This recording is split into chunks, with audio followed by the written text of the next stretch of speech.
Welcome, fellow nerds, to another exciting episode of the First Word. So, I'm your host, First Phil, and today we'll have an absolute shell of a time ahead as we dive into the brand new Teenage Mutant Ninja Turtles movie, Mutant Mayhem. Joining me today, I have my sister, Hot Nerd Sid, Whoop. Hey, and then friends. we also have a special guest host, my man Rob. Rob. What's up, everybody? Good to see you. So I'm gonna ask you guys, what's you guys' connection to Teenage Mutant Ninja Turtles? Rob, you go first.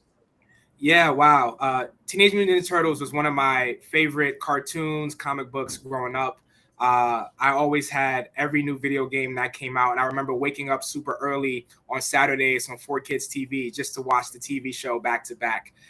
So when I heard that a new movie was coming out and it was animated, because the last few were like CGI and some live action stuff, it got me really excited because it felt like it was returning to its roots. Absolutely. I'm gonna get back to that in a second. Sydney, what about you? What's your connection to the Teenage Mutant Ninja Turtle universe? You're my connection. I grew up making fun of my brother. Not making fun of you, but just like, oh, that was like his thing. He was so into it.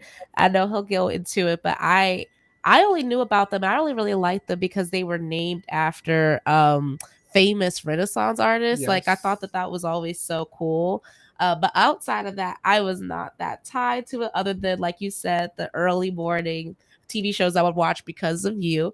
But then when I saw that they were coming out with this animated movie, like you, Rob, and the art style was just, just so different than what we've seen outside of like Across the Spider-Verse. I was like, okay, no, I'm into this vibe. So that I'm probably the least in the know about the lore. Yeah.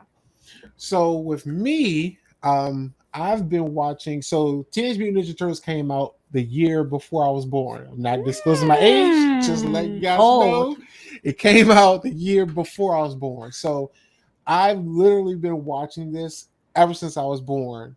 I think on a later cut, or matter of fact, I will post a picture, but we have pictures from when I was a kid of my room as a kid, and I have posters, I had toys, I've had slippers, anything Teenage Mutant Ninja Turtles you can think of back in the late 80s, early 90s, I had it. And Awesome. so I've been a huge inductor of Teenage Mutant Ninja Turtles. So when I saw this, and I've watched all the movies, when I saw this new movie coming out, I thought it would be pretty cool because I have a son who's the exact same age as I was when Teenage Mutant Ninja Turtles actually hit. When it got really, really popular, the stores had lunch boxes, book bags, any kind of paraphernalia you could think of. This was at this height. So when I went to go see it, I took my son, and it was just a very gratifying feeling to just bring it back full circle. That's another show, a whole other show about that experience. That's a whole other show. But yeah, so that's where my induction of Teenage Mutant Ninja Turtles came from. That's Love amazing. that.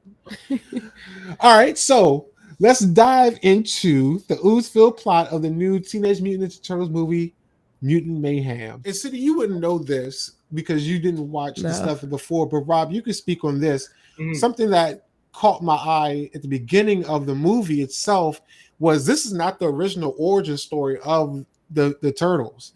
So really? It's not. I was gonna ask about that. So when it first came out, it kind of started that way. The mutant ooze, it kind of found its way into the sewer, and the turtles stumbled upon it. But their father, Splinter, and all four of the turtles, they got exposed at the same time, so they grew together. In the movie, Splinter encountered it first, and he raised the turtles. Right. But that's another cool aspect to see how they made that change, because seeing an older Splinter was kind of cool. That was a cool aspect for me. We didn't get that in the original TV show or even the previous movies. So to see that little bit of a change is kind of fun. I don't know about you, Rob. Go ahead. Yeah, no, I agree. I think having Splinter be older as a more seasoned person in the movie, well, character in the movie, I think really highlighted that father-son dynamic a lot more. Yes. And even with the older shows, uh, they were teenage Mutant Ninja Turtles, but they were more like young adults in Right. the older Right. Yes. ones, right? This one, That's what I they were remember. teenagers. They were Right. actual like growing up, figuring out things. We'll talk a little bit about that, obviously, but that also stood out to me. Yeah. And I will be interested to see, we can park this, how they incorporate Shredder actually into this universe if they continue, because Good he point. plays actually a big role in the original origin story of the Turtles themselves. So Good point. The other thing I caught early was, again, in the older show, Splinter and the Turtles, they got mutated at the same time. So they actually never showed how over time Splinter became the sensei that he was. Okay. But in this new rendition, he was older already. Yes. So to see him as a father figure, Sure. and then teaching the turtles how to do, things, how to, protect them, how he thought he was protecting them.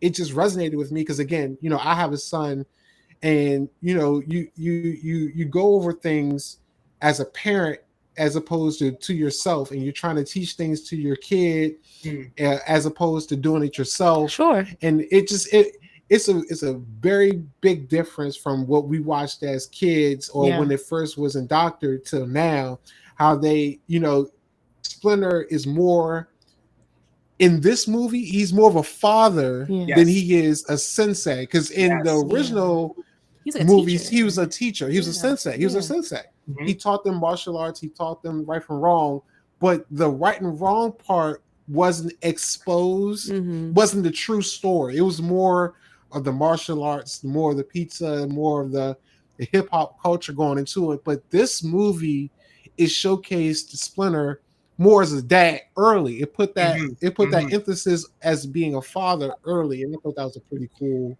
aspect. Yeah, no, that was cool, and even going back to the point that you just making, Rob, about them being presented more as teenagers, the young adults, that really stood out to me as well, because I remember from the older time period, it felt as if they were very much, just about to go to college in a sense, not necessarily boys. And even in the beginning of this movie, I liked how when you first get introduced to them, they're just so serious. They kind of have like the very serious poses. Then to come to find out that they're just trying to go get some Go-Gurt, it was like, this is just silly, like they're just silly, young people. So I thought that was pretty cool. So we keep going on. The descent of this ooze that they love, the ooze that they go for. It kind of sets the stage, and they have like this really big moment, like you said, where they do this montage of Splinter as a father and raising these 4 green brothers, and they really did feel like brothers to me. They felt.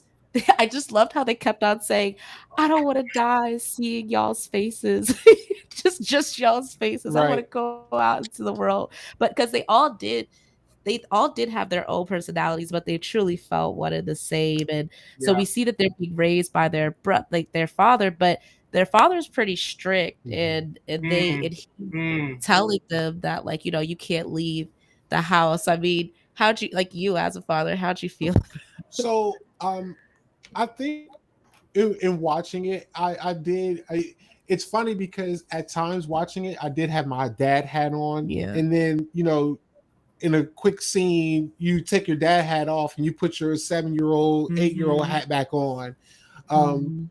But I did, like I said, I did feel how Splinter was more of a father in this film than a sensei. But I think a good standpoint is how he merged the two. he was able to be their sensei, but give them core lessons in doing so. I'm giving you, for example, with their weapons. Oh yeah, all their different weapons. All their different weapons. So the reason why, and I don't even think, Rob, and correct me if I'm wrong, Rob, they didn't go over this in the movie, but the reason why Splinter gave each turtle their own weapon for various reasons. So Donatello is the purple one, the smart one, but he gave him that because he is smart. So he gave him the boa staff because he felt like, I need you to use, you have smarts, you have to use them in other ways. Raphael, he has the, I forgot what you call them. Oh man, they're called it's Come on, Rob, your anime. Your anime, Rob. I need you to pull deep. Are they, man, I know. Rob, the Ninja Turtle universe is going to hate us, Rob. I think they're called size. Size, yes, they are size. Yeah, there it is. Gold star for Rob. He has a size because they're smaller, but he is more aggressive. So it teaches him to use, his patience with them. Sure. Same thing with Michelangelo. Michelangelo was kind of like the goofy one. Yes. But the nunchucks you have to have extreme focus for. Yeah. And with Leonardo, his are the swords. But he has the swords because it takes a humongous amount of discipline. Sure. And you have the one weapon that can instantly kill someone. Yes. So you have to exercise that leadership. Yes. That leadership quality. So I said all to say, Splinter gave each of them their own weapons for various reasons. Wow. So he's teaching them martial arts, but he's also teaching them life lessons. So I thought that was a cool little reference point. I don't know if did you feel the same way, Ron? No, I felt what I loved about it too was that a few things. One, right, just going back to the old version, they also called him Master Splinter. They never called him Dad. Never called him Dad. So, I didn't even realize that. Having him call him Dad in this really, demonstrated just that mentorship, right? And that aspect. And, we talked a lot about the specific reasons, and even the fact that they learned martial arts in the first place was because he wanted them to be able to protect themselves in the world. Humans. Against humans, or, we can extend it to just the ways in which society puts, pressure on young people to be certain things, right? Yeah. And to protect themselves. And it's so interesting because they have these incredible talents, right? Like they're super sly, very agile, and like can use these deadly weapons. Yet all they care about is like going to school. Yes. Right. And like being kids, and just the introspection, right? That scene where they're watching a movie and they're just like, if we weren't freakish monsters with blah blah blah blah, right? Do you think people would accept us? It was just that level of self-awareness, but that innocence of being a kid as well, right? That I think was especially salient for this generation, right? Because the younger generation, I speak to my younger siblings all the time, and they're just super aware, right? So I felt it was really cool that they tapped into current teenagers and like what they're into and how they're navigating, right, the tensions of life. Yeah, no, I love that they used actual teenager voices, because you could tell like they sound like babies. Well, especially Donatello did, but I completely agree with y'all, and I just love that each one of them has such a distinct personality. Now, I couldn't remember, probably like y'all could, who was who. Like I was like, okay, I know there's different ones and they have different names and they probably have different personalities, but the way that they evolved and they're introduced themselves, to your point with Leonardo, immediately, him being the leader type. I love how they called him Batman. It was so funny. I thought there's a whole bunch of different. I know, I saw little Easter eggs and stuff like that. Because are they DCU or no? No. But they've had a Batman movie. They've crossed over with Batman before. That's so cool. It was definitely fun to see those little nuggets and those little Easter eggs. Yeah, the movie was full of Easter eggs, full of them. It was really cool. So fast forward, we find our four Green brothers, Michelangelo, Leonardo, Raphael, and Donatello, raised by their father Splinter. Those mutant origins due to Stocker's mutagen. Well, it's made them ninjutsu fighting teens, but their desires to be normal high schoolers conflict with Splinter's teachings. Mm-hmm. Um, Yeah, I just to comment on that again, right? I think it's you start to see that too when they meet April, which we'll talk about. Oh my yes. gosh, I And they love start April. and they start to experience that feeling of being young boys attracted to a girl, Mhm. right? Mhm. Particularly Leonardo, and then his brothers are like backing him and things of that nature. But that tension really does play out, especially as she gets introduced. So let's dive into that because again, Sydney hasn't watched most of the old ones, but it's funny. So we're going to talk about April because I do want to get especially your perspective on April. But Mhm. I kind of thought it was cool that they changed the dynamic of April because I don't again you don't know this. So in the older renditions, the love interest of April belonged to Raphael. Mhm. It wasn't Oh, Leonardo. So in this okay. movie, Leo is the one who becomes attracted to April. April, but it's actually in the older one is Raphael. And Nice. so I thought a cool little nugget was how I don't in if you watch the other ones you will know, but his temper, Raphael's temper has always been a standpoint. But when it Yeah. comes to April, that's like his one soft spot. Mhm. Okay. So I found it interesting that Leonardo was the one who was her love interest, but he put aside his love interest for her in the betterment of his brothers. Right. So I thought that was cool. But also in the original one, April was all about getting the story. No Yeah. matter what. Got it. That's all.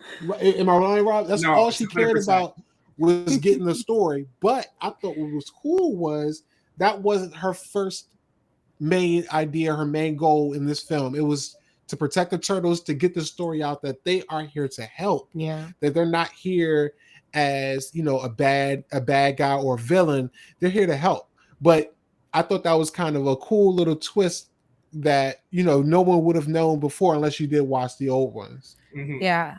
I loved April. Like April feels like so many of my friends. Like I could name two Mm. or three of my Wow. friends that she felt like, Mhm. especially like could name it right off my head. And the reason being is that one, she just looked real. First off, like I'm Mhm. glad a lot of the times when you have like the one woman character in this like very male dominant world, she's usually like, and even if she's a love interest, she's usually like very petite or small, or she's very very confident, and she's not so awkward, or even if she is awkward, I don't know if she's always put as a love interest, because Right. even like just a little critique on the MCU. I love Zendaya and I love her as MJ, but Mm.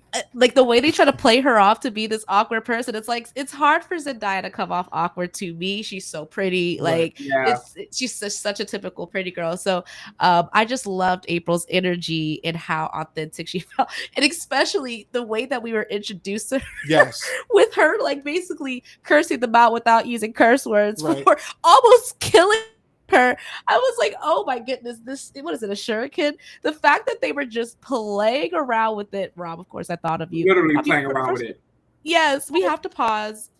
Rob, you have to tell us how you felt from your own anime background and how you felt about all these weapons.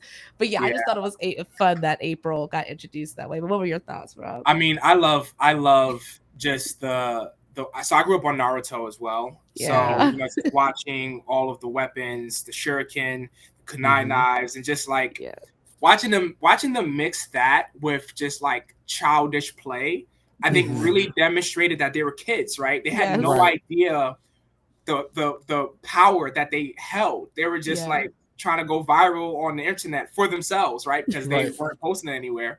Also, how did they get service in the sewer? I have no Don't idea. know. Okay. Don't know. All Don't good. matter. You know what I mean? So they must have had Verizon or something, 5G or something. I don't know what was Okay. going on. Okay. But yeah, it was just super cool to see that. And the basis of the Ninja Turtles is really the martial arts Yeah. and just that fighting element, especially back in like the the 90s with Wu-Tang Clan had came out and things of that Mhm. nature. There was so much of that hip hop and martial arts fusion, so many movies and things of nature that referenced that. And anime for it itself as well was really starting to ascend in the 90s too. With like animation, and you know, you had Cowboy Bebop and Samurai Champloo, which again mixed music, hip hop, and martial arts. So you know, you start to see that synergy come to play in here. And there was a little Easter egg where they played a song from the original movie, like the original live action, where it's like "Go Ninja, go Ninja, go Ninja, go." That's And there's Vanilla Ice's song. That was in Secret of the Ooze. Yep. Secret of the Ooze, exactly. There's like a whole scene where they're like fighting, and then they start breakdancing too. So it's like super cool to just continue to see that that fusion of animation and hip hop come through. So I thought another aspect of April O'Neil was she, in the original, she was already a news reporter. She was a grown woman in the original. In this one, she's a teenager. So the hardships that she had of fitting into high school, I thought added a little bit to the younger crowd. Because like Rob said earlier, the original Ninja Turtles, they're supposed to be teenagers, but if you look at them, they're basically grown-ups. You know, they're basically young adults by then. There was nothing teenage about the original Teenage Mutant Ninja Turtles. They were, if you think about it, they were driving. They never went to school. It was nothing. It was, I don't want to say it was adult centered, but the theme of it was they weren't teenagers. With April, I felt like they gave her the authenticity to be young, to have growing pains, to have ambitions, to have goals. She struggled, you know, to fit in. You know, they called her Puke Girl. They wrote on her locker, all that kind of stuff. I thought that was so cool. But since you guys did bring it up already, I thought that the animation was amazing. And especially in the fact that okay, so the opening scenes go on, but as the movie, I think in this particular setting, when we did first get introduced to April, I got a more of appreciation for the animation because it's so imperfect. Yes, it is. I don't know if our audience has watched it or not, but if you watch Across the Spider-Verse and Into the Spider-Verse, you notice that there's a little bit of a refined animation to it, but there's also an imperfect animation aspect to it. And I loved that from this movie because, again, you know, I'm a grown adult, so I'm watching it as an adult. But what's beautiful about the animation is it's so imperfect. It's almost like a kid or a child drew this up. And you know, the theme or the story part, you know, it does have a maturation to it, but just the sheer animation aspect, it did feel like you're, you know, a kid Saturday morning with your cereal, you know, watching Saturday morning cartoons. And I love that. I loved how imperfect the animation was. It definitely gave it an old school kick, but it just brought back home that these aren't your normal, you know, St. Power Rangers. Those kids were teenagers, you know, they were grown adults playing teenagers. These are actual teenagers being teenagers, doing teenager things, making teenager mistakes. Absolutely. And they had voice actors who were teens as well who played them. Like these were actually, literally teenagers, which I thought was, you know, when you see the credits and you do the research afterwards, it's like a nice thing to recognize, and the intentionality behind it as well. Absolutely. I was watching a video where they basically said the producers would sometimes, after like scenes, like they finish their scenes, the guys would still be talking and playing around and messing with each other. And then they would continue just recording them, and then would kind of animate around that too. And I think that's so authentic to make it feel. They had so much great chemistry as a team, and especially April was delivering some of the funniest lines to me. I was fully cracking up in the movie, especially when they got her her scooter back. Love her scooter. I want a scooter myself. I'm just manifesting that. But when they got her scooter back, and she was like, "You know, I can see you," right? She's just like, she had like a more mature feel to her. She did. But she still felt like a teenager too. She did. Yeah. She did. It definitely gave off teenage vibes. Mm-hmm. Rob, I want to ask you. So, you watching the original and watching this one, I want to ask you your comparisons and contrast from the April that we grew up on to this April, because also I thought you would have mentioned this by now. This April is a woman of color. Yeah. Okay. You know, the April that we grew up with was, she was white. Honest here, she was white. She was white. She was busty. Yeah. You know, she showed a lot of cleavage. She's sexual. She's very sexual. Yeah. You know, she's very sexually driven. And then I'll get into this point later on where even, you know, when it comes down to your villains, everybody's either, you know, you're masculine, you have these defined, even I forgot the guy's name, but you know, even when it comes to some of the villains, you know, Rocksteady and Bebop, they're supposed to be a rhino and a pig, but they have a six-pack, right? You know, huge bulging muscles, right? These, even the turtles had a certain physique growing up when we grew up, and they didn't have that. But Rob, I want to speak to you. Yeah. So tell me your thoughts on, like I said, the April that we grew up with, who was a white woman that, like I said, had a certain, you know, physique to her, had a certain look to her, to the April that we were introduced to is, you know, African American. She's younger.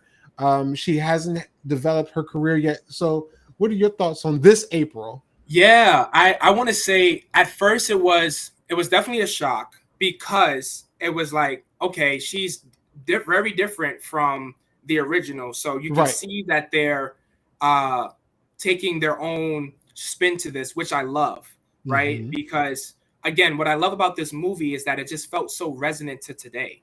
Right. And even back then, right, it was resonant to back then, right? And I think we've seen it with, right, Little Mermaid. We see it with a lot of media these days. Whenever there is a character who is fiction, when their race or their gender or whatever is changed, people rally against it. And for me, I get that, right? I can get to an extent, you know, when fandom is like the purity of the character or whatever, but at the same time, it's imaginary, right? It is. Imagination is supposed to allow us to explore things that are resonant to the lives that we're living today. And allowing April to be different also makes her more accessible, makes her more approachable and resonant to an audience that otherwise probably wouldn't appreciate or resonate with her at the same time. So I really like that. And I really think that what I loved about what this movie did too, they never made it a thing either. They didn't make it a thing that she was, you know, a young Black girl growing up in high school and things of that nature. They just put April out there and said, this is April. Right. And we as the audience now have to decide how we want to react. And I think that that's really important, and giving us the opportunity to just accept April as she is, I think also makes that character even more resonant and powerful in this version of the show, in the movie. Absolutely. Yeah, no, I completely agree. Like I said before, she felt like I'm naming two of my friends. If they ever watch this, Vivian and Camille, April is just like you.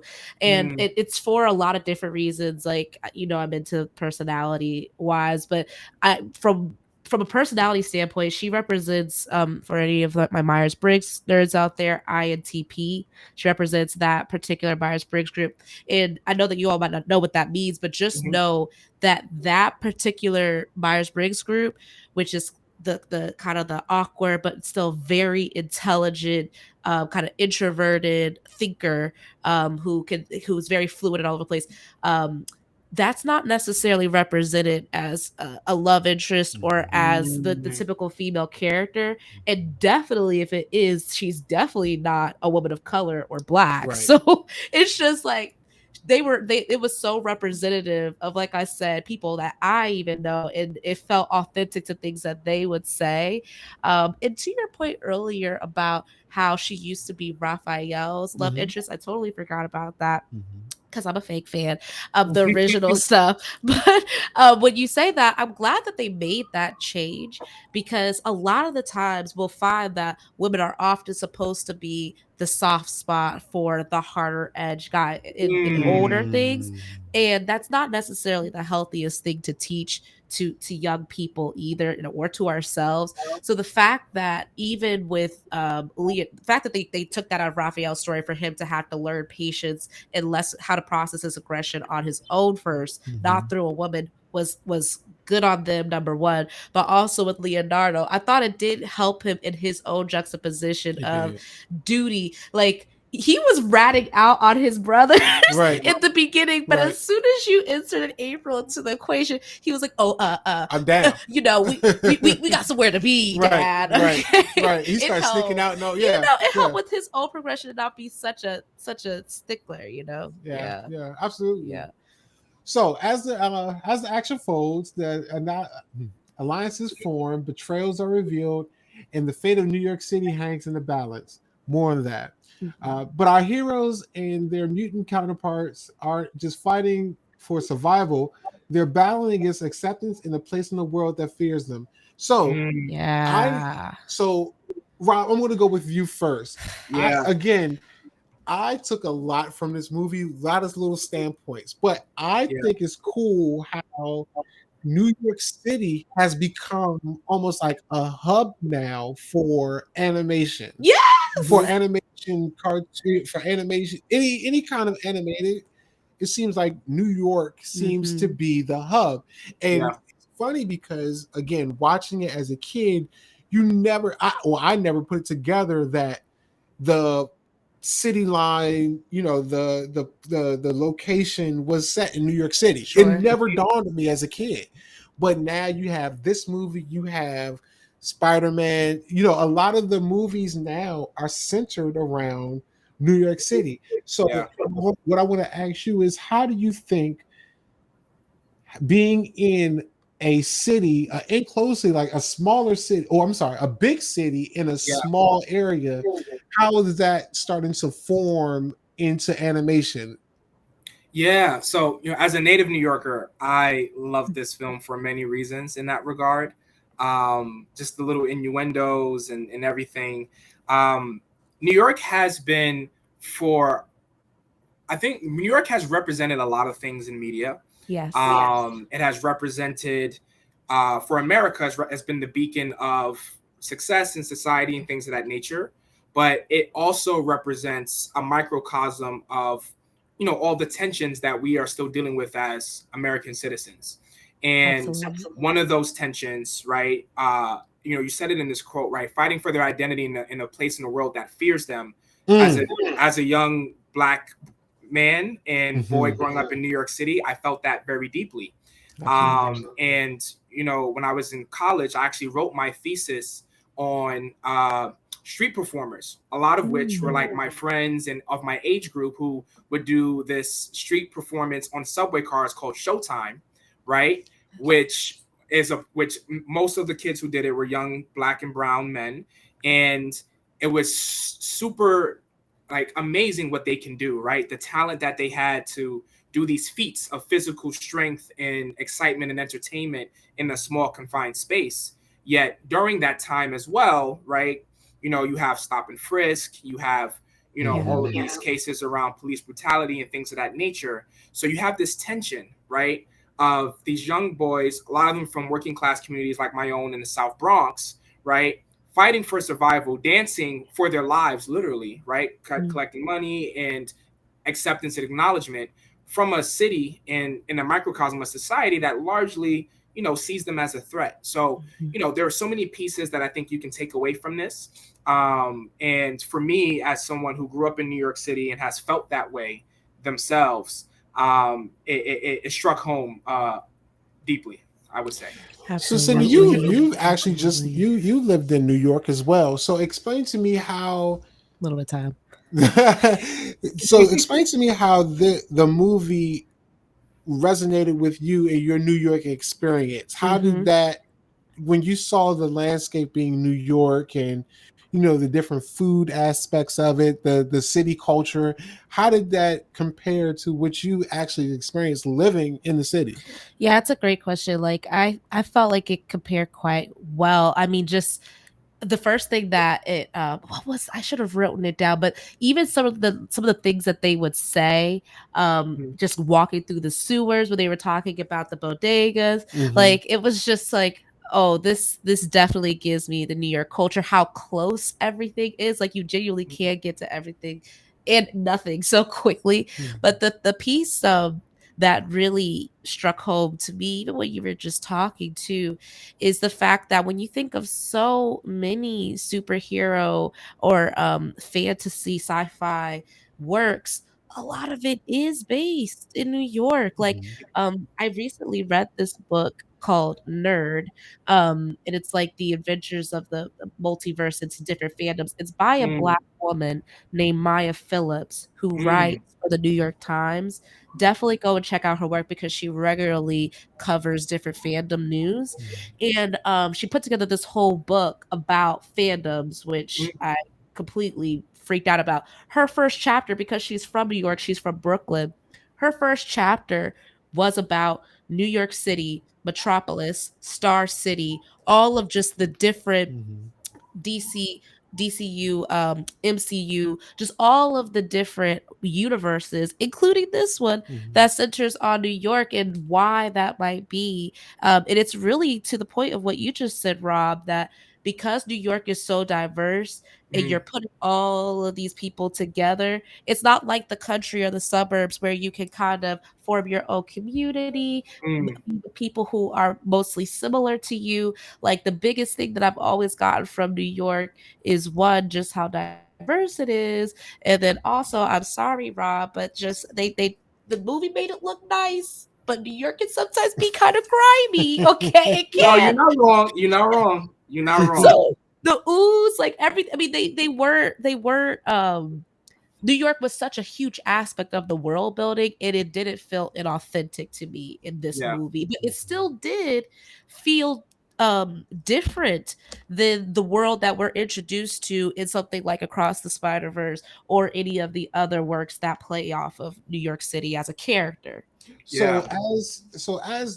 watching this movie again, not in my 7-year-old eyes, in my adult eyes, it showed me. Okay, I'm gonna give you a compare and contrast. So the world in Spider-Man Across the Universe, or the Spider-Man in general, Mhm. Yeah. New York seems so much bigger. Sure, It sure. seems so much bigger. They really dive into the different aspects, like you said, the bodegas, the corner stores, the rooftops.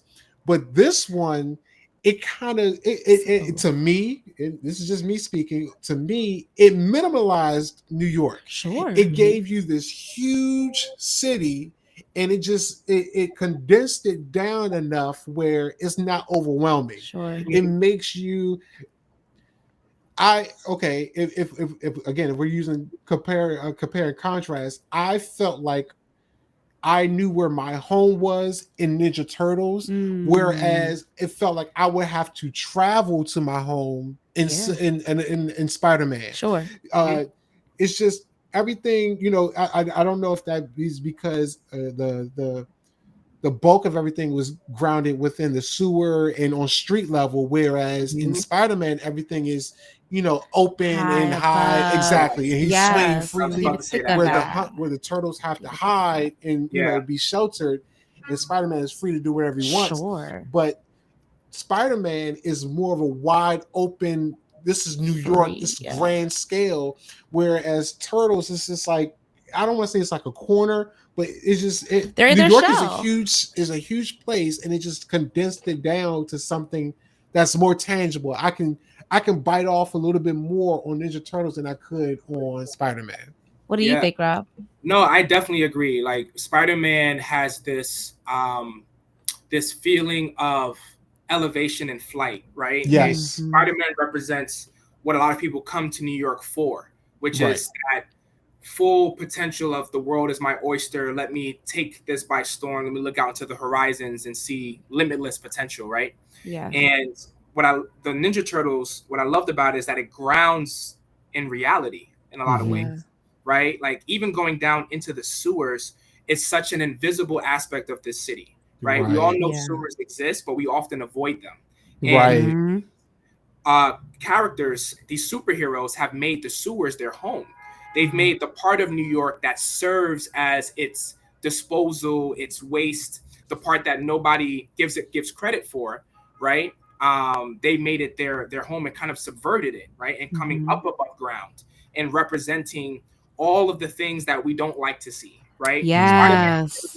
Out in the, he's not in the shadows, right? He's flying around. People like, hey, Spider-Man, how you doing? I mean, like getting pizza, hanging out. The Turtles, they do everything quiet, everything in the shadows. Don't really want to cause a ruckus, but at the same time, they keep everything moving because you don't really see what they're doing, right? But what they're doing allows for New York when the lights come on to be as happy and homey as it is.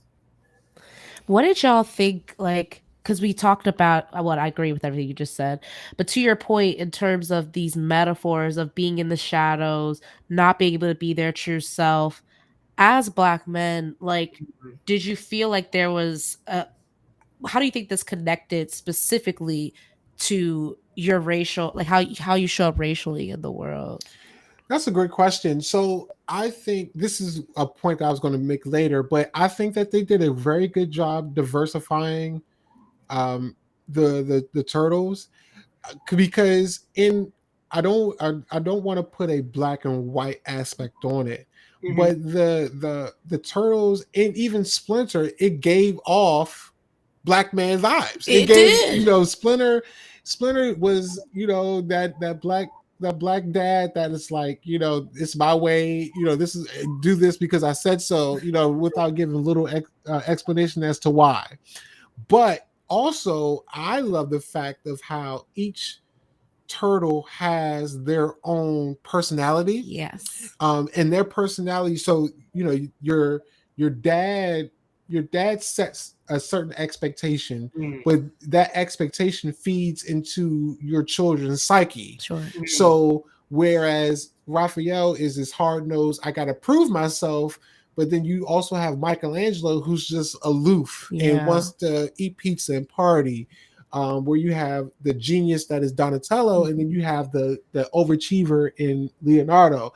All those different aspects go into how your dad raised you.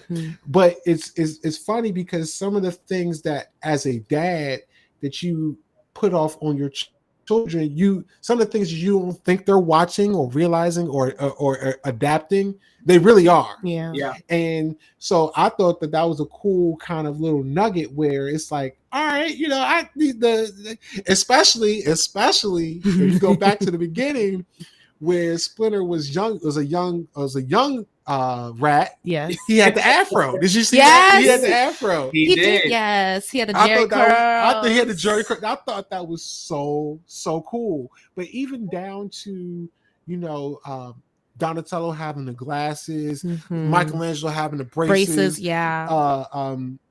Raphael having the tooth missing. Those little small little things, I think, add up to the personality. But I think over the long run, I think the personality came from what Splinter gave them. And like I said, I can't think. Well, I definitely know that the dad has a part in that. That aspect of each one of them had their own personality, their own quirk, but it all stemmed from him. He can be all those things. He can be the funny one. Splinter could be serious.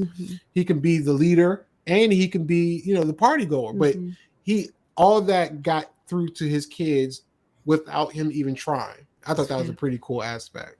Yeah, I want to incorporate our villains into this. Anti-heroes, as you can call them, especially thinking about Superfly and watching another father-son relationship between Baxter and Superfly, right? And Baxter was very clearly a black man, black scientist at that, right? Which is a whole other thing, right? Black scientist, someone in STEM, You know, there's less than 3% of Black people, let alone Black men or women, who are in these STEM fields. So to see that, I think is really eye-opening. And also just the conversation that he was having about in the feeling beginning, like he was, you know, left out and wanted a family to raise, right? There's all of these motifs, right? Single fatherhood, which is such a, I think, powerful vision for us to see.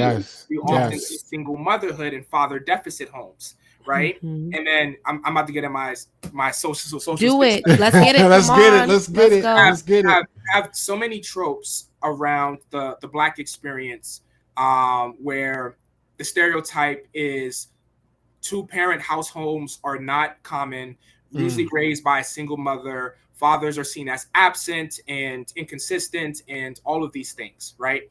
So in this movie, right, and again, right, you don't have to take it this way, but you get to, which is what I love, right? Seeing just representations of single fatherhood, and two of them, two single fathers who wanted to raise their kids in whatever they felt was the best way possible, and in both cases, it was a world that made their kids out to who they became. Right? Superfly wasn't created that way because of his father, and he wasn't built that way because his father was Black. It was because society wanted to use him for his ability to become a weapon, right? So this weaponization of just, you know, just male bodies in general, right? I think is super interesting, and the incorporation of softness into these very hard figures, right? Superfly, for instance, yes, he had this machismo aspect to him, but it was a protection. It was a shield. He did that so he can raise his siblings, right? He had to be the hard one because he knew how the world was. So his siblings pretty much could remain innocent. Like, they followed behind him, but once they met the turtles, they were like, oh, there's another way to live, right? And you got to see that tension in him of how he decided to go about, and he says it too. He was like, you know, your father, he was a punk, as he says. Interesting choice of words, but, you know, he just decided to react to the world differently. And they both had the same reaction, right? When Splinter took his kids up and said, hey, this is us, New York City and greater society rallied against them, forced them back into the sewers, right? And he decided that rather than fighting, I'm going to teach my boys to protect themselves. So I just really love seeing that dynamic and really just seeing fatherhood on display, and having Baxter be a Black man at that, I think was also super resonant, because we don't often see single fatherhood within our community being presented in the media, even though it is in our communities. Oh, I love that. No, that is such a great point.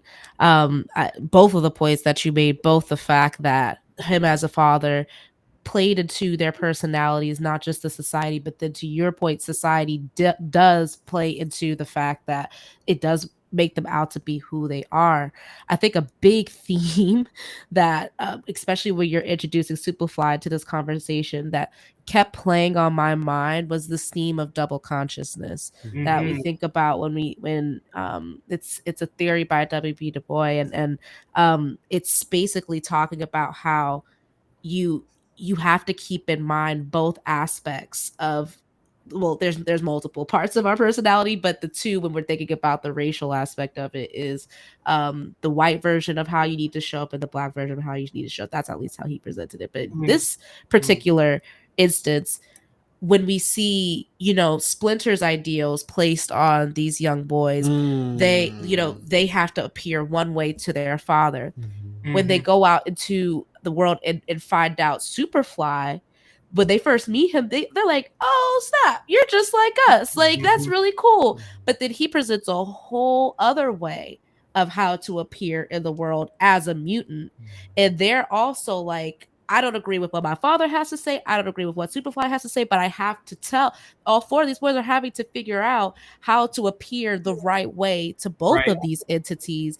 And it was just interesting, that dynamic, and how, you know, it wasn't even just, I forgot who gave the official idea of like, why can't we just find peace? I think it was really April. Mhm. April was the one who came up with the plan of let's put y'all on a press campaign of being good guys. And they tried to get Superfly to see that that was a good space. I'm glad that Splinter came around finally and learned within himself that he could actually learn something from his sons and not be like Superfly. But the fact that they were kind of stuck between these two polar, well, the fact that they didn't present these mutants as a monolith was amazing. But the fact that they were in these two polar, stuck between these two poles, it had to present both, present the right way to both of them, what felt so authentic and resonant to a lot of experiences, but especially the Black experience too. Yeah, I think both of you actually bring up a very good point where as a parent, you never want your fears to be cast off onto your children. And I felt that way with Splinter because, you know, when he first came up, he was chastised when he first came above ground. You know, they thought of him as a freak. Yeah. You know, it was a special cameo by Mr. Beast when he tried to touch him. Did you notice that? Yes. Yeah, that's cool. Right.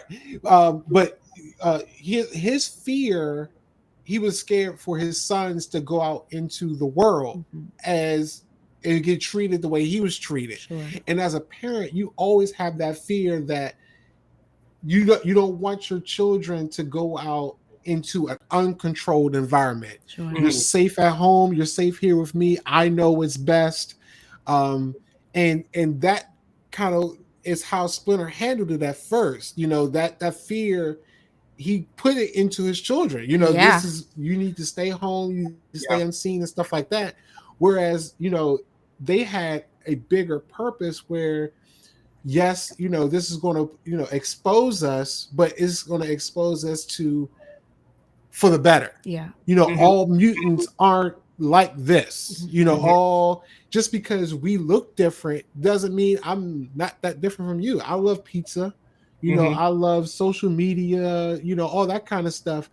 But they would have never been exposed to that camaraderie from the outside world if they didn't break that barrier. And I kind of, that you guys have brought up a good point. That I think that's a message that is very, very, it's you don't see it and you don't hear a lot of people talk about it, but that is a strong message that they were able to portray in a kids movie. I can't stress that enough, that it's a children's movie that they were able to bring that home for.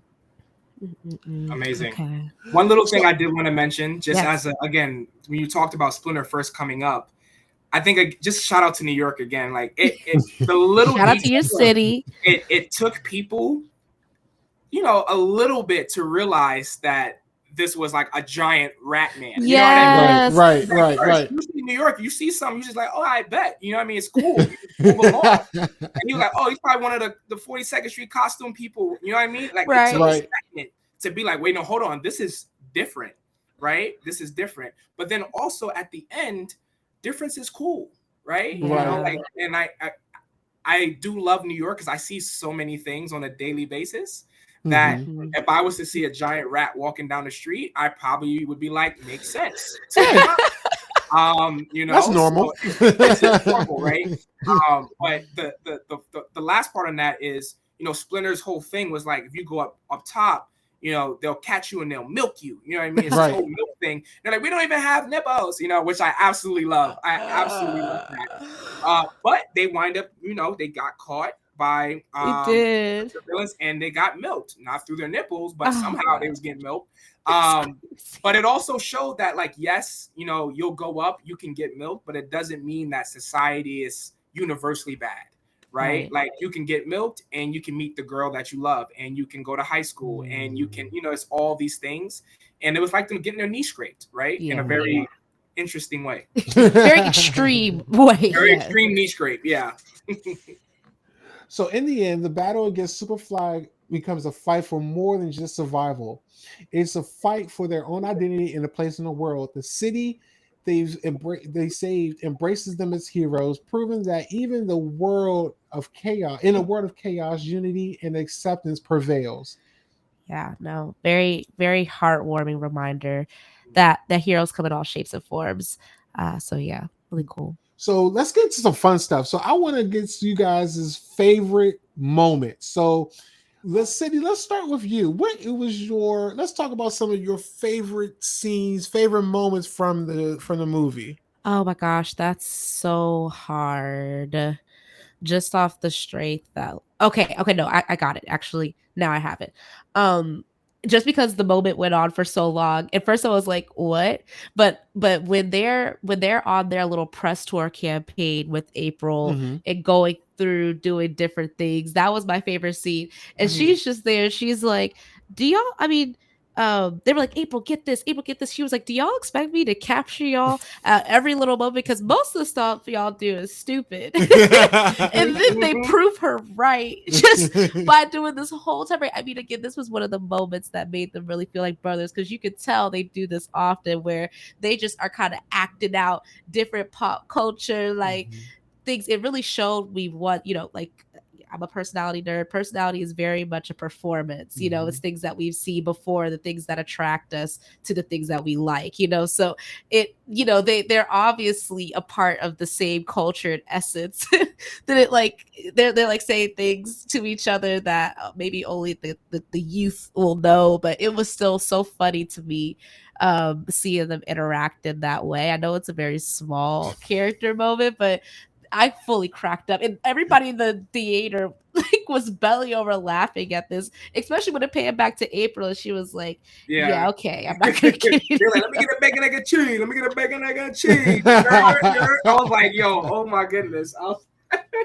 It's going through every little thing that people have ever said in New York. Like, especially really, you're going, "You're" is like a thing. Like you say "you're" in New York, like somebody's gonna yell it back. You know what I mean? It's like a common call. So I agree, Sydney. I thought that was really cool as well. Yeah.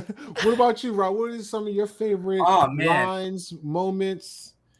I think one-liners. One of my favorite moments was definitely the scene in the bowling alley where they literally took over a location like above ground and got to just hang out like they were normal, right? Like hanging out with all the other mutants. And, I think Michelangelo and Mondo Gecko's like bonds to me was just so beautiful. I was just about to mention that. Yes. It was so beautiful to see him meet somebody else that got him, that wasn't his brothers, and they wound up being that glue and that connection that wind up bringing everybody together, right? I thought that was so special between them, and just watching that interaction. I thought, that for me was one of the more powerful moments for sure. One of my, I have two. So Rob brought up one, which was the milking of the nipples. That was so crazy. Coming from a grown man sitting with my son, I was in tears. That whole exchange about the milking, first of all, when Splinter brought it up, and then for them to actually try and get them to actually get milked, that was hilarious on its own. Whoa. It was even more hilarious at the fact that my son had no idea what the hell was going on. I thought that was just hilarious. He had no idea what the whole milking thing was about, but I thought that was funny. Also, I thought that a good callback to a DC reference is at the beginning when they were introducing the Turtles as the adult or the grown-up version. They were on the rooftop and they did the little expose, but they had their eyes whitened like Batman. And then Raphael came on with it, or not, was it Raphael or Leonardo? One of them came on with their Batman voice. Yes, it was Leonardo. Yeah, Leonardo. He was like, "Dude, why are you talking like Batman?" And then it like burst his bubble, but then their pupils came back. I thought that was so perfect, and it's a small little minute, Easter egg, but I thought that in the moment it was hilarious. I thought it was absolutely hilarious. But so that those two, I thought Splinter was a he was an aberration, because the Splinter that we grew up with he was always spitting, Genghis Khan and the art of, he was Very just resolute. very, Yeah. but this one he was more cultured. He He was was. wearing Yeah. his Shout out Jackie Chan. shout Jackie out Chan. Jackie Chan. Yeah. He was wearing his, nostalgic t-shirts. He had, like City said, he had the jerry curl, the bush, Yeah. the Yeah, afro. Kodak film photos. Yeah, Kodak, I didn't yeah. even notice that. I thought that, Yes. the aspect of Splinter in this movie is very, very underrated. Of course, it's the Teenage Mutant Ninja Turtles, but I thought that his aspect was very impactful for me. But the true aspect that I absolutely adored was Rocksteady and Bebop. So Oh. if you never watched the original show, you wouldn't know the significance of those two, but those were like the main villains or the main henchmen of the main villain of Shredder. True. So to see them pop up, but they weren't like a big story on this one. I'm pretty sure that they're going to introduce them in a larger scale going down the road. But for that little Easter egg, I'm like, oh snap, because now again, you can get away with more animated than you can in the live version. Yes. But when they did it in the older version, it wasn't in the live version, I should say, it wasn't as they didn't depict them the same way that they did in the cartoon. Okay. Yeah. So it was a little bit of a letdown when you watch the live version. You're like, that doesn't really look like them. But when Right. you watch this one, it looked exactly how, Rocksteady looked in the original cartoon. So I thought that Right. was pretty cool. Yeah. Yeah, no. I mean, to your point, even just about the we already talked about it, but this animation style is just so satisfying to look at, and I'm glad that they're making more movies. Like, I was fearful that they were just going to stop with the Cross the Spider-Verse into the Spider-Verse when it came to this specific art style, but the fact that they are continuing it on with this and hopefully many more. I love Disney personally, but it just kills me that everything has been this kind of blocky sort of feel, and the fact that this movie played around not just with one animation style but multiple. I mean, there was like this one moment when they were just telling a story or something, and they went into like a very hand drawn, like what my brother is an artist, y'all. So like what you used to like sketch out and draw, like they went into that with, I think that when they were talking about how people were going to fall in love with them and they were going to be able to go to high school, they were switching in between these animation styles, and it just felt great to watch. And I love Studio Ghibli, and sometimes I'll just throw on Studio Ghibli just because I want to see beauty and art. And I feel the exact same way about this in a different style. And so I just, for all the animators out there, like, please keep doing this. Okay. Yeah. There's a really cool breakdown video, I think, by Vox that talks about the Pixar effect, right? Which is how a lot of animation has got this like realism style that try to make things feel more like it's lived in the world. And the need to really get back to animation in that sense, because you get to explore more, right? You get to explore more and do things a lot bigger, a lot louder. And for characters and shows and communities as big as like Ninja Turtles or like a Spider-Man and Marvel and things of that nature, you need to be able to really accentuate things, right? And like show, like when it says bang, like see the like the splat, you know what I mean? Like, that stuff is really awesome. But it also allows you to step into characters in a way that allows an even playing field as well to discuss heavy topics, right? Like this is a great show, a great movie where you can go so many directions in terms of very important relevant topics for families, for communities, for identity, and do so in a place where nobody can really feel offended or like step on toes and things of that nature. Like, sure, that's possible, but I think you have just more opportunity to have a platform for those things. Otherwise, that can become more racialized in certain regards or things of that nature. So I think it gives a good platform for that too. Great. So now let's get into our immediate impressions and reactions. So let's talk about how the movie made us feel? Did it live up to expectations?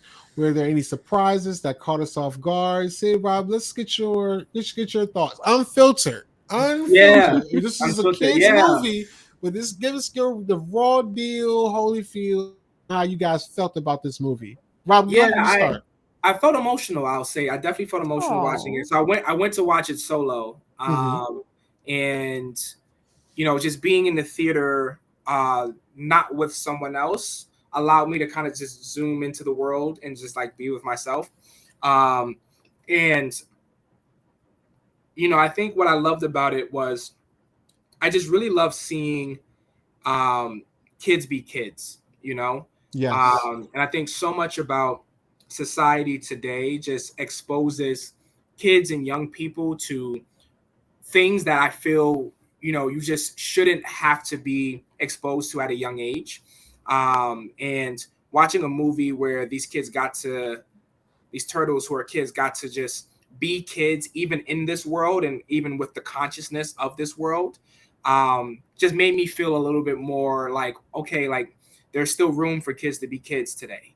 And even with all this exposure and social media and like all these pressing things, we should always make room for innocence and youth and exploration and imagination at the same time.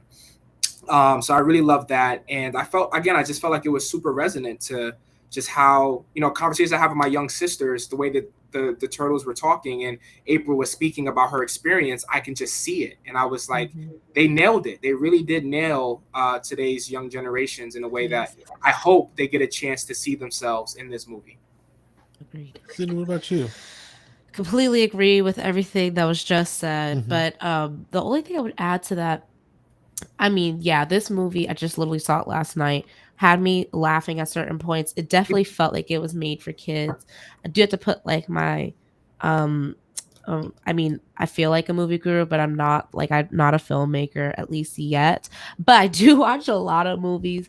Did feel like one piece of criticism or even just feedback that I had was in the climax. It just felt like I was like, how is this going to wrap up? Like, I think Yeah. that they were trying to make it feel earned, but in that sense, it did feel like it lagged a bit, just a bit in the very, very end. Like after they had decided that, his Superfly's brothers and sisters were going to join them, from there until they actually got to what was going to work, it just felt like there was a bit of a lag. So that's my only piece of feedback. But then I had to remind myself, this is for kids. Maybe they need this really, really spelled out for them. This is not necessarily for me. So that wasn't even that big of a deal. Because honestly, when everything did wrap up, I felt like it all made so much sense. And shout out to our girl April, because I didn't mention this in my favorite moments, but I really just loved her character arc, in the sense that in the very end, she didn't go from being this imperfect person to being a perfect person, but from being an imperfect person to being an imperfect person that didn't mind that she was imperfect. Yeah, she still wound up puking anyway. I died when that happened, but it wasn't like she realized that wasn't going to break her, and that she still could complete her mission, and she did it. Like, she was a huge part of saving the day without having all the superpowers. We didn't mention it, but the fight scenes were so incredible. Like, they demonstrated such great personalities within the four Teenage Mutant Ninja Turtles themselves, even within Master Splinter, when he was on the scene, but especially between all four of them. I love that last scene when they were trying to get the blue thing into the green thing. Y'all know what I'm talking about. Like, when that was happening and they each had a part to play, like, I was like, this looks so beautiful, and it makes sense to their personalities. And so I just chef's kiss to the entire movie, even with my one piece of feedback. What about you, then? So I think the movie was a success. It's very hard. Again, you have to put this in a vacuum. Ninja Turtles debuted in 1986. See Okay, how old he keep is. that in mind. To have a movie or have a show that had that kind of success. So I think they were at their height. Correct me if I'm wrong, Rob. They were at their height like in the early 90s, so around 92, Okay. 93, 94-ish. Mhm. They were at their absolute peak, right? So to bring that back, what's that, 30 years later, Yeah. and be able to not only have that time gap, but to make it relevant to kids today. Yeah. When we watched it, there was no cell phones, Right. or there were, but there weren't cell phones in the show. Right. There weren't anything in social media. Mhm. All those aspects, how they incorporated all that flawlessly. Yeah. Yeah. Very seamlessly. And Rob, you can attest to this. What it felt like to me, and this is the God's honest truth, it felt like to me that the writers and the directors, the producers, the team that created it seemed like they were those kids just like I was watching Saturday morning cartoons. And they just got you go out with your buddies one day, you're like, hey, remember we used to watch Teenage Mutant Ninja Turtles? Like, they need to bring that back, and somebody does bring it back. That's why I think it's as a success. Well, I can't say that.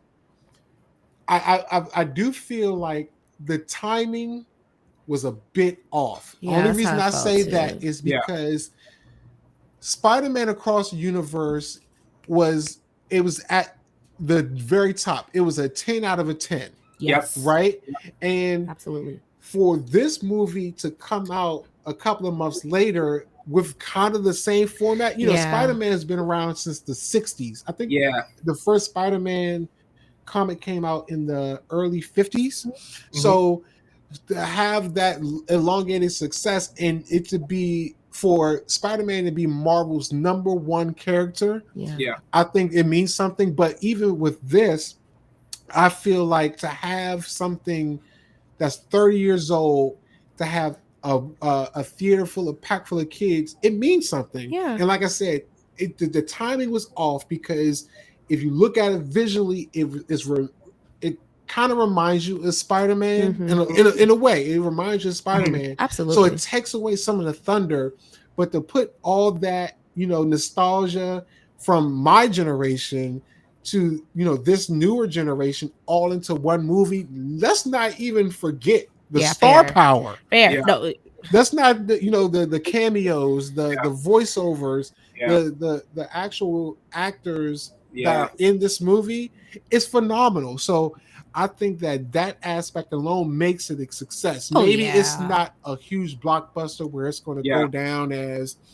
top 10 of all time, but I think it's a good launching point for this generation to explore. Okay, this is where we can start at, and then we can go forward after this. And like I said, it's easier for me as a parent because now I can relate to my child. This is what I used to watch, or hey, oh yeah, I remember that. This is what happened when I used to watch it. So I think it's a success from that standpoint.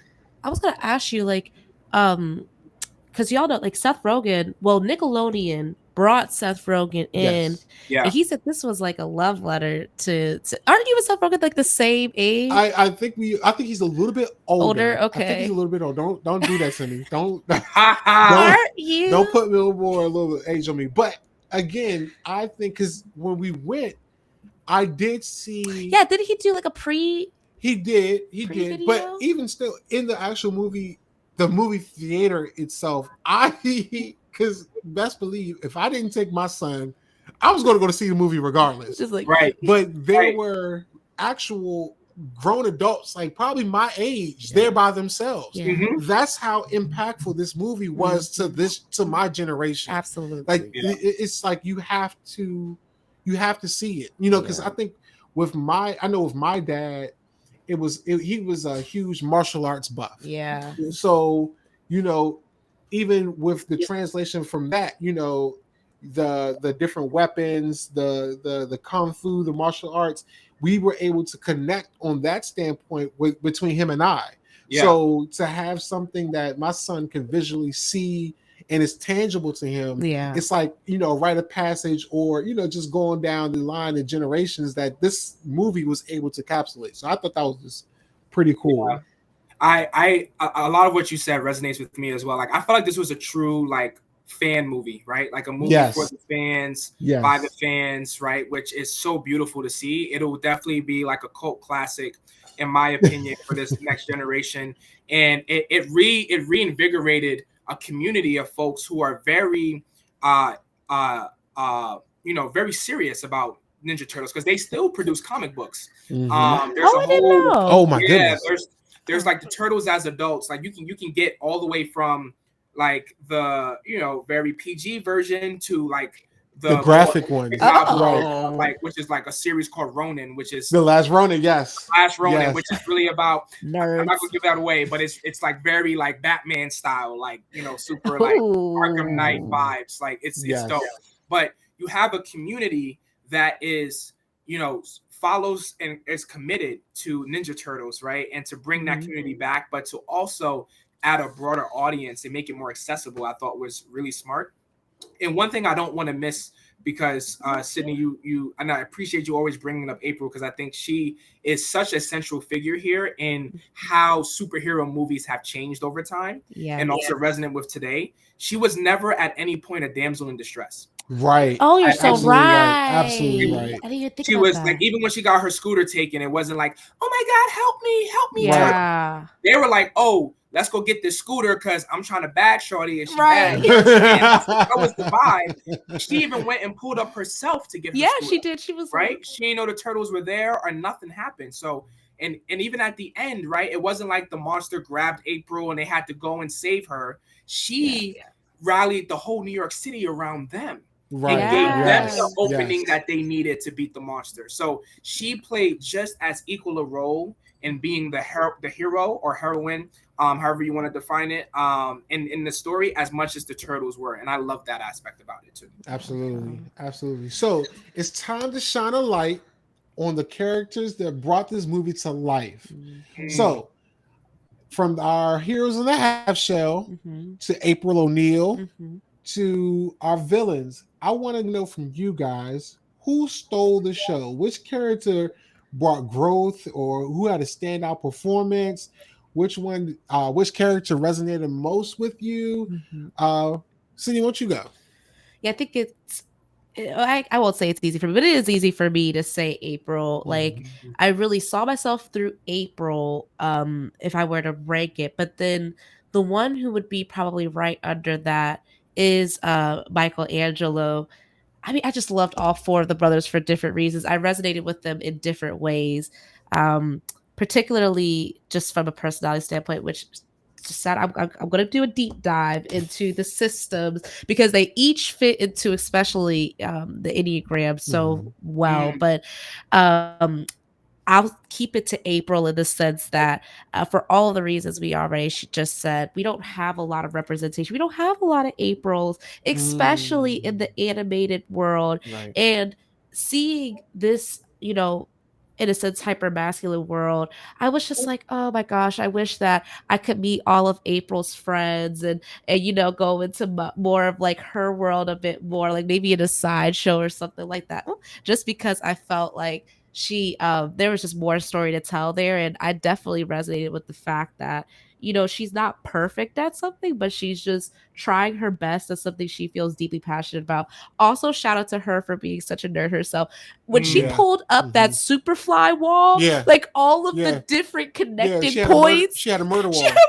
She had a murder wall. I was like, go off, sis. She was waiting for this. She was waiting for it. She was like, oh, you want to know about Superfly? All right, here we go. So, yeah, she was definitely my favorite character. Yeah. What about you, Rob?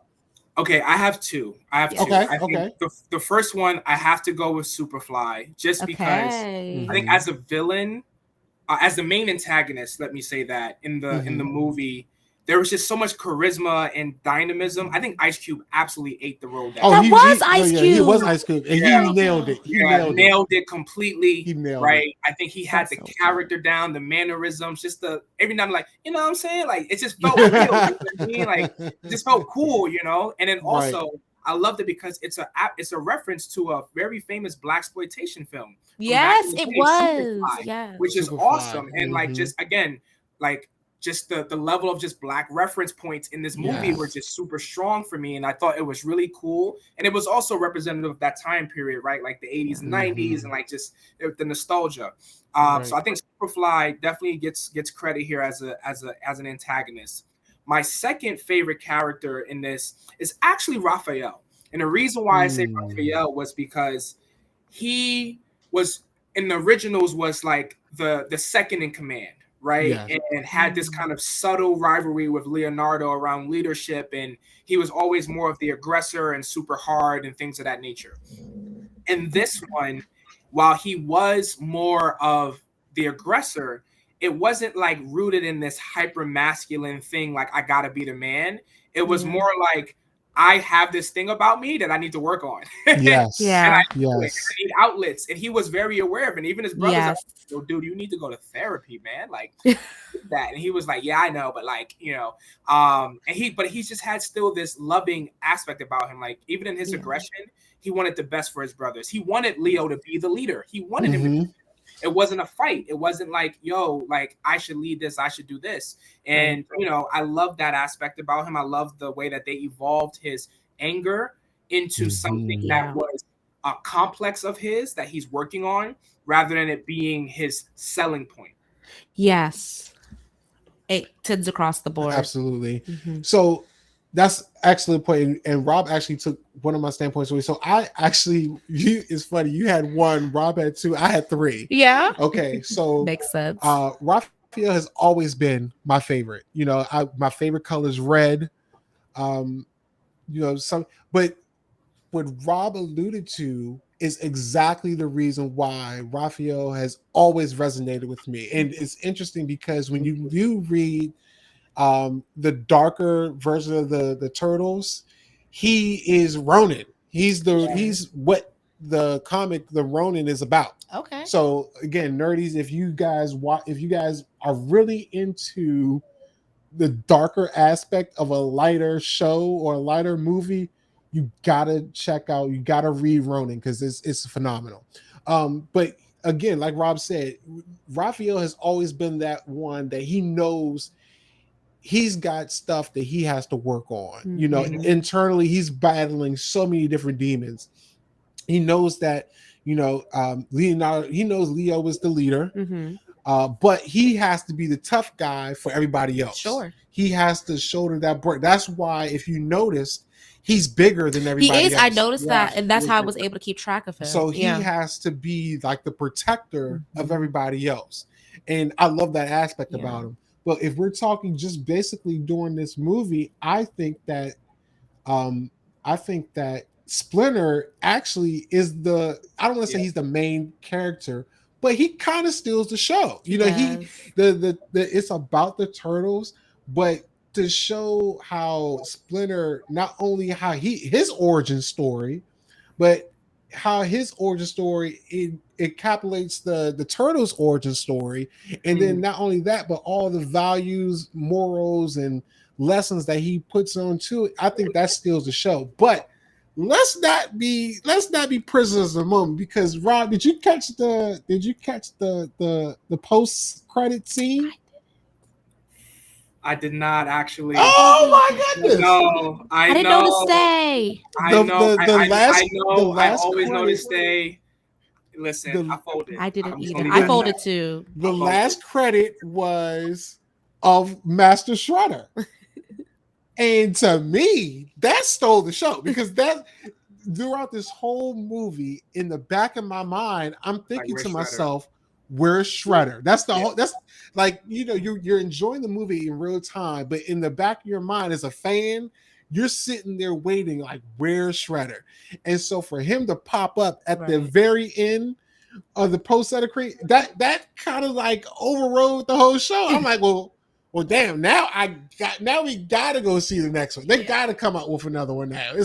You got to. So like I said, my three were Raphael. That's my personal favorite, but I think that Splinter, he just gave a little bit extra in this particular movie. But who stole the show to me it was Shredder by far, because I was good up until that point. After that, I was like, well, damn, I looked at him like, well, we're gonna have to watch 2 now. We're gonna have to see. They're gonna have to come out with another one now. So those are my 3. Those are my 3.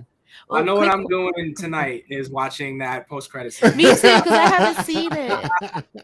I haven't seen it. So I just had a really quick question, just so I can know. You were saying the one that, because we were talking about favorite characters, but the one that even in this movie you felt like was the most like you was Raphael. Correct. Okay, and then what about for you, Rob? Was it Raphael too, or did you connect with any of the most like me? That's a really good one. I saw quite a bit of me in a lot of the characters. Yeah, same. To be honest, I think for me, I resonate with so many aspects of all of them. I think Michelangelo is always my favorite. You know, I want it because I love the nunchucks. I think being able to use nunchucks is really cool. Right. But I think he is someone who he just sees the best in the world, regardless of how bad it is, right? And that for me is something that I really try to lean into, right? And always seeing like the best in things, regardless of the situation. But I really resonate with that. And, you know, Leonardo as well. Like, I think he has just this complex about him. And it's duty. This duty, but also what is expectation versus what I actually want for me. Right. Yes. And just that tension of, you know, from like there's a complex in, you know, the first gen community of being like this exceptionalist syndrome, like exceptional child syndrome, right? Yeah. Where, you know, you are the one who is held up in the community as who's going to make it and who's going to do all these things, all this expectation on top of you, where, you know, sometimes you just want to be mediocre, right? Just because, like, you know, like, why not? But, you know, you're expected to always have your stuff together and everything. And I think it's a very real complex, right? And I think that's something that I see in Leo as well. So between those two, I would say they probably have a lot of the things that I have navigated as a young adolescent, becoming now the man that I am. Wow. Yeah, that's such a good point. That is such a good point, because when you think of Michelangelo, he does have a child, even in the older one, even in the live version, he's always had like a childlike optimism about the world. You know, this person, they can't possibly do that, or we're just out here kicking butt and eating pizza. You know, whereas, you know, even with Raphael and Leonardo, I think they were more in tune with how serious and how dark the world could be. But Michelangelo always had that youthful exuberance, that youthful outlook on life.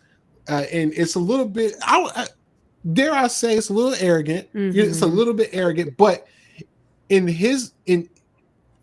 as his character development, it's not arrogant to him because he doesn't know any better. Right. This is what he knows.